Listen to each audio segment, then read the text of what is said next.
Hey y'all, it's Bennett, and we need to talk.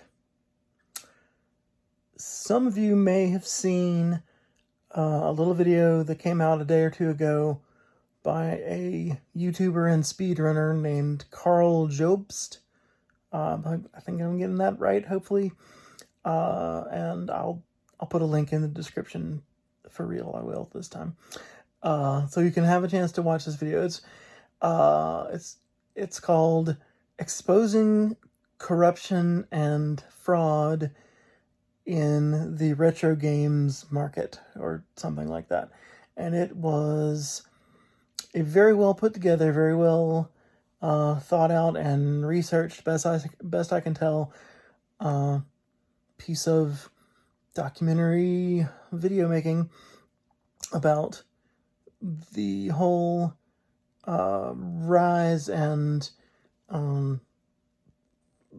explosion in the retro games market that has led to things like the insane prices of some games, like that Super Mario 64 sealed graded game that went for $1.5 million or whatever the number was, and it pointed out the speed and insanity with which we went from having the largest ever amount paid for a game being about $30,000 to 100,000, 600,000, a million, 1.5 million, 2 million in like a 2-year span. No joke. And you've seen all those stories on the news, and even people who don't collect and have anything to do with video games are taking note of the prices that people are evidently paying for these sealed and graded games at auction. And the video pointed out that while that is fascinating and interesting to see, we all know that this is a bubble. The price of video games going up the way it has matches exactly kind of the way that comic books were an investment vehicle in the 90s, and coins, collectible rare coins in the 80s, and I mean even the Beanie Babies in 99 and 2000. There was it's a speculation bubble, and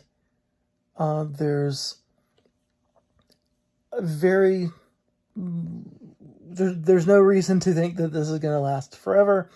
And if history is any indicator, the video game price bubble is going to burst just like the Beanie Babies did. So, okay, we all know that. It's not a big surprise. Heck, I've felt like this is, looking at prices for video games has felt a lot like when I used to collect comics in the 90s, and I would check regularly Wizard magazine to see the going rates for the comics that I had in my collection, and I would chart them on paper. I didn't even have a computer spreadsheet or anything. I just wrote them down on paper and would chart the rise and fall of the price of each of these issues. And well, these are not like $1,000 comics or anything we're talking about. I would watch the, $2, $5, up to $10, and I was super stoked. I would see those kind of gains on my comics and get real excited about, the potential future of, a good comics collection. After all, if Amazing Fantasy number 15 could sell for $1 million back in the day, then maybe Spawn number 1 could keep rising to that kind of fame and fortune somewhere down the line. And so when I turned, 50 or whatever, I could sell that for $1 million then. That was in my head. But of course, mostly I was reading the comics and enjoying the stories and the art and the fun of these different worlds, and the monetary value was just kind of this separate thing that was fun to track, but really didn't mean anything. I mean, after all, back in the day, we didn't have eBay or anything, so how were you going to sell these comics? Where was I going to get this mythical $1 million and whatnot from each of these comics? No idea. So yeah, so the potential monetary value was something I kept up with, but not something that really meant anything, and I knew that. And when the bubble burst on comics, and it started to become apparent just how many issues of all these comics were out there, and even if you got the special gatefold cover foil variant, you probably didn't get anything with any real rarity or value. Almost entirely, those comics were went from being speculated at a high premium down to nothing. So, and they're just worth the stories and the art, and that's enough. Same thing's going on right now with video games. All of these games behind me, and all of them in your collection, are intrinsically worth the enjoyment we get out of them. Like, there's nothing that can take that away. If they said that each of them were worth pennies, well, we could still get a lifetime of enjoyment and then some out of it, out of all these games. And if they, on the other hand, said each one was worth $1 billion, the main thing to enjoy about video games is still playing them and displaying them, holding them, showing them to your friends, and trading them even, or things like that. That's the real value of these video games. And even when you have an old Nintendo game, even one that is still sealed in the original plastic, the idea that it would be worth so much more than it was a year ago, and that was so much more than it was a year before that, and that was just infinitely more than it was for the previous 35 years. It smells a little fishy. Super Mario 64 is an awesome game, one of my very favorite games of all time. Is it worth $1 billion to me in my heart? Of course. It is given me, I would say, $1 billion worth of enjoyment, sure. But do I think that there's any legit way that even the most beautiful sealed copy that the gods from Mount Olympus came down and placed on the golden throne, there's still no way that it would be worth as much as the bubble has pushed the price up to for some of these things that we see in the record-breaking auctions. And what does that mean? Well, I mean, for a collector who likes to play and display and talk about games, what the rich people do with their millions, whether they're investing in art or baseball cards or real estate or gold or video games, makes very little difference to me, a ground level guy trying to get as many video games for little money as possible. That it doesn't have a bearing on that at all. It's an interesting phenomenon to see the prices going so crazy like that, but it doesn't touch the regular collector much at all. However, the price of the individual record-selling games has also, driven up the price of all the other games in the auctions underneath that. The rising tide raises all boats, all that jazz. So Super Mario 64 graded 9.8 by WATA or whatever the grade was, sold for $1.5 million or whatever it was. Well, a 9.4 graded Mario 64 probably could have sold for $300,000. Or, your sealed Legend of Zelda could be graded a 9.2 and selling for $85,000. I mean, it's crazy. These things that you can, up to a couple of years ago, you could find at any flea market and yard sale, are now, we're being told, are now worth thousands of times what they used to be. And it's crazy, and it can't last.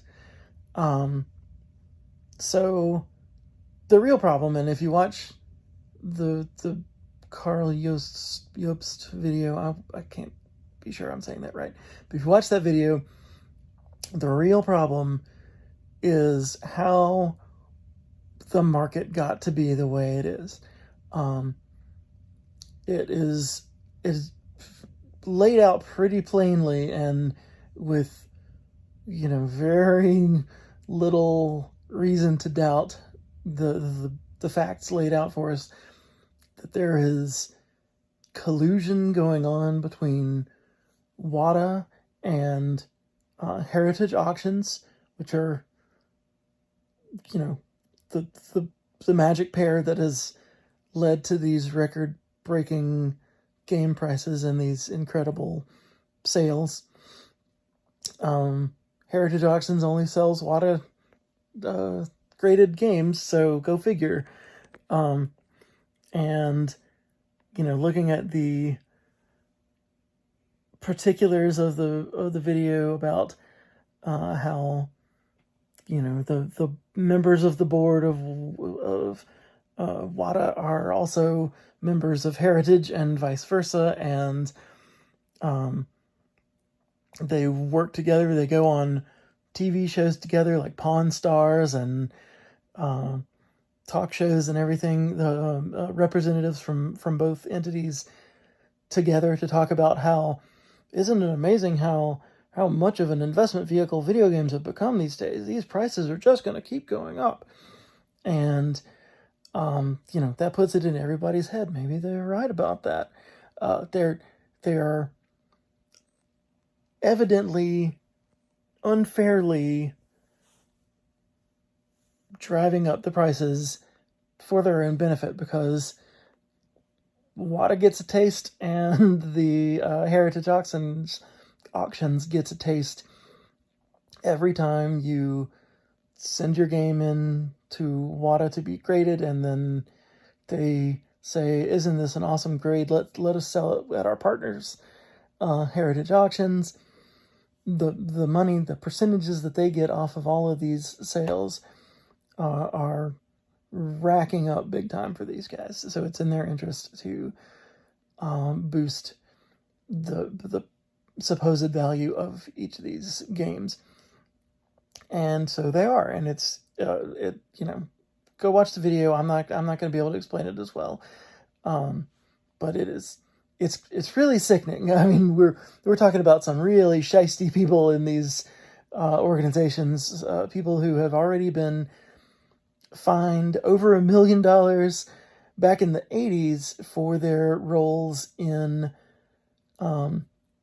artificially inflating the rare coins market in a very eerily similar fashion to how they're functioning here in the video game market, monopolizing the ratings and grading company, and monopolizing the auction opportunities, and pushing the price in ways that are artificial to the actual value of the thing.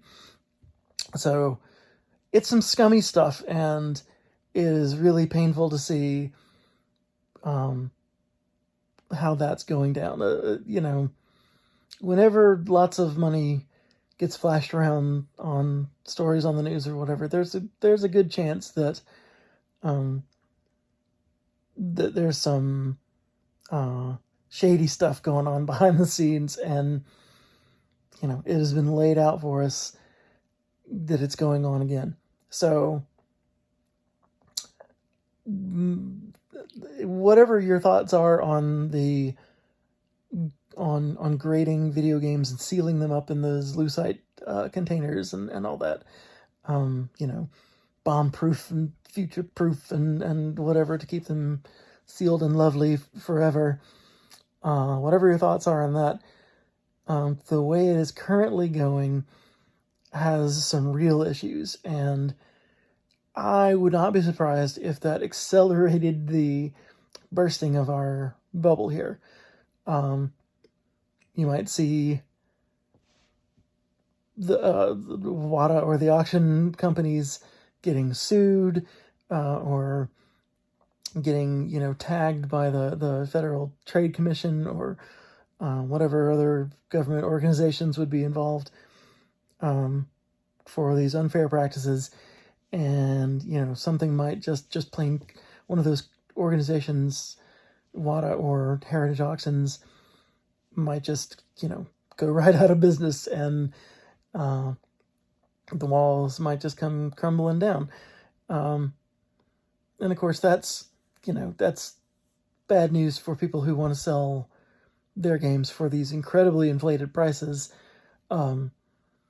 But it also, I feel like, you know, the overall price of video games has been spiked so much in the last few years because of all this excitement over those record prices and the whole collector culture that's going on right now. I feel like this could be a real catalyst to have the overall prices fall right back down to a level that, you know, we haven't seen in a few years now. So what does that mean for me? I have a few games that I have pulled out of my off the shelves that were new and sealed. Either I never opened them, or I bought them from Goodwill and they had been never opened.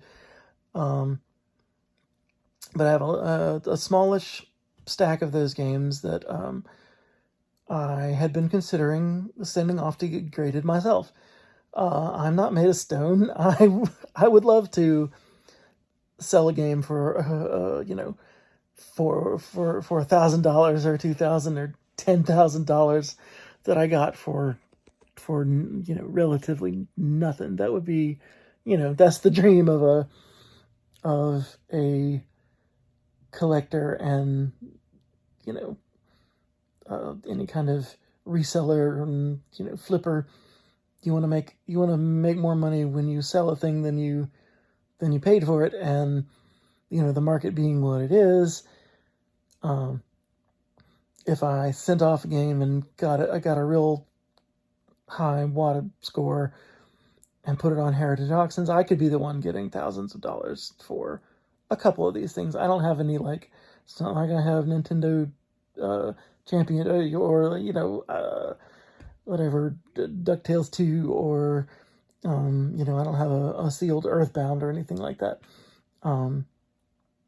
But even some Wii U games, some 3DS games, have potential to become valuable through this process of getting them graded and loose-sided up and then sold on Heritage Auctions. And I could be the one getting the big payout. For the most part, though, I have not done any of my purchases of video games. For the most part, they have not been done out of any sense of wanting to increase the value of the thing I purchased. Like, my main thing is I want to buy things for as little as I can and be able to at least pay them off by selling other things that I bought alongside them, or maybe get things that, it's nice when things go up in supposed value, but, that's not kind of what I'm in for. I guess I don't want to overpay for something. I really don't like doing that. But I have done very little in terms of buying things that have been purely for, let's sit on it and let's send it through the process and let's see if we can make a big score on this. Really, this is the only game that I've spent money on with that in mind. This is Zelda Wind Waker HD for the Wii U. It is very nicely sealed and in excellent condition, and if I were WATA, I'd be giving it a 10 out of 10, which is not a thing they ever do, but whatever. And I looked just before I started making this video, and there was one that sold at like a 9.6 grade from WATA that sold on eBay for $1,100 or so. So more than $1,000, and I spent $100 on this, again, for the purposes of investment and getting it flipped in the future. And the idea is pay the $100 here, pay $80 to $100 to get it graded and boxed up and shipped back to me, or possibly go straight into after it's boxed up, go straight into the Heritage Auction, machine there. So the idea was, if I could invest $100 in this, another $80 to get it, or let's call it $100 to get it graded. And if it comes out pretty good, I'll have spent $200, and I could sell it for potentially $1,000 more than that, so $1,200. And that's a heck of a return on investment. And it's really an exciting thought. Then all this stuff came out about the collusion between WATA and the auction house, and about these people that are pushing this market, solely for their monetary gains themselves, and it is just really icky. So what am I going to do? I don't know. I tell you what, for sure, I'm not going to send my whole stack of games that I had been considering. I am still pondering and might send Wind Waker on to get graded kind of while I can. But my fear is that if I send it out and, it takes, because there's such a flood of games going into WATA that they're backed up for like 3 months or so. So that's how long it would take to get back. But it might be worth that risk to spend the $80 to $100 to get it graded and then see if I can having that grade on it currently means that its value is like quintupled or whatever. And there's no other way to do that right now. There are there's at least one other grading company, the Video Game Authority, I think it's called VGA. But they don't have the deal in place with Heritage Auctions. Surprise, surprise. And their sales have not been, like the sales of things that have been graded in their fashion have not been nearly getting the kind of response as the ones from WATA. And again, we know why. It's because of the shady dealings. But it's still currently a legit avenue to increase the value of this game by letting them slap their grade on it and put it in a case that nobody can ever crack open. So the fear is, one, that, what if it doesn't grade well? What if I'm, hosed on it and like it's a resale or something and it doesn't grade well at all? Then, I'm out $200 or whatever, and I might not get any return. But I don't really think that's going to be a problem with this one.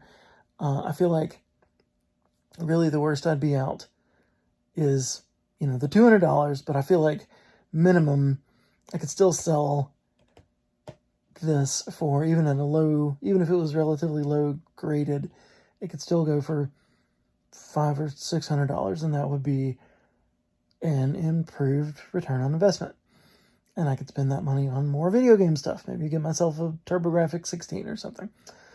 But the real fear is, if I send this guy off, what if that's when the bubble bursts and, WATA gets taken down by the FTC and the FBI raids the auction house and prison time is being thrown around and all of these people are caught out for the problematic people that they are, and my game gets lost in the shuffle, or at the very least, when it eventually gets mailed back to me by somebody, maybe in the FBI office somewhere. I don't know, that's a crazy thought.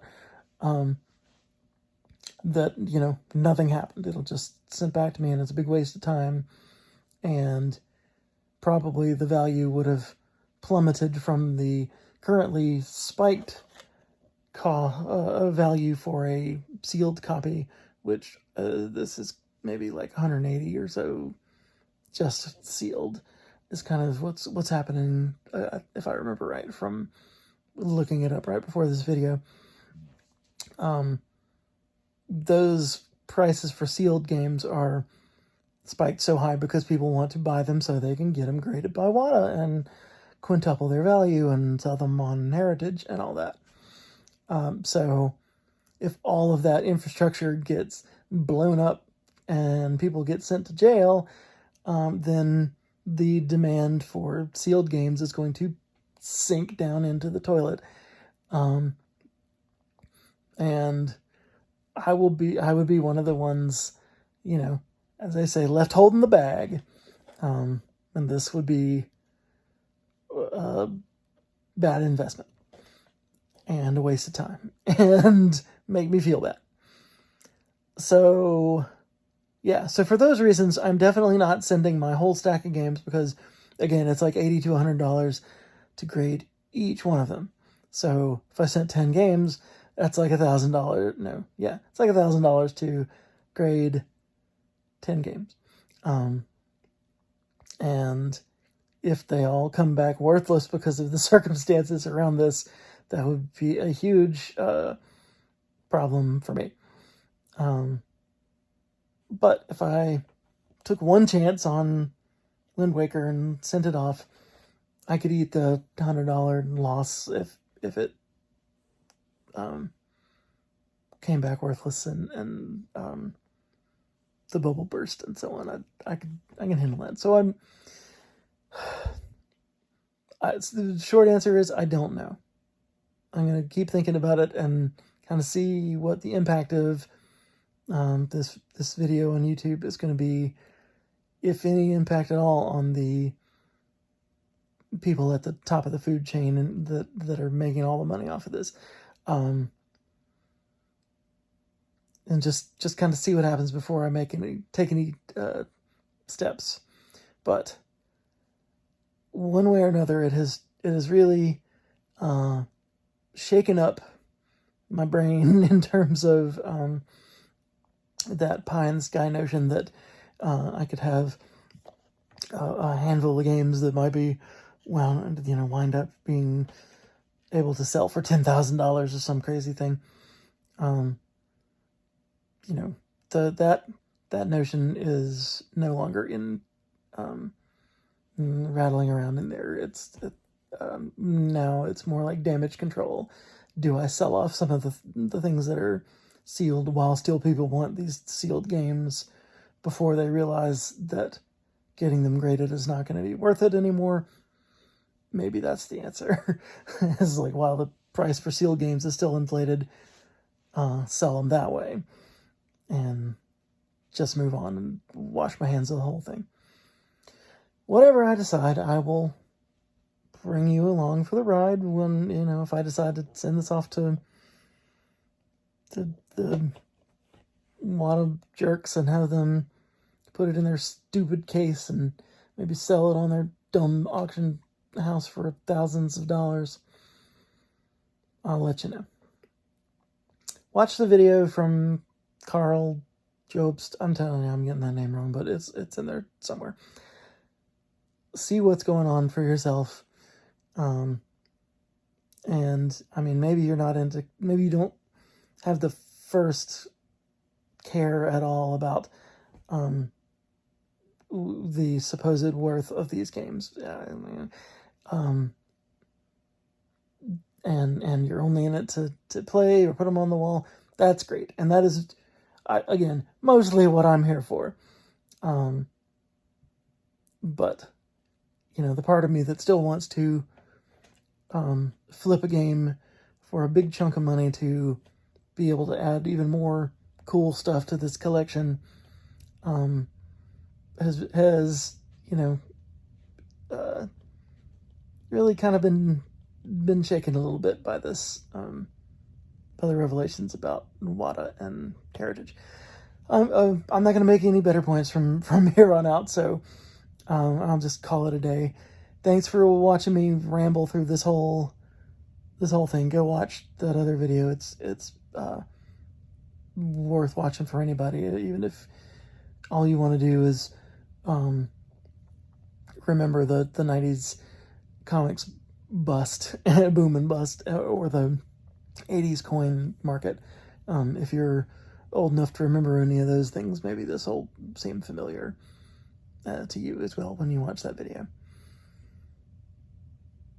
Thanks for watching. Thanks for being part of the good guys, for being the cool, honest collectors that you are, and not just being in it for to artificially line your pockets. Good luck out there, and I'll see you next time. Thanks for watching.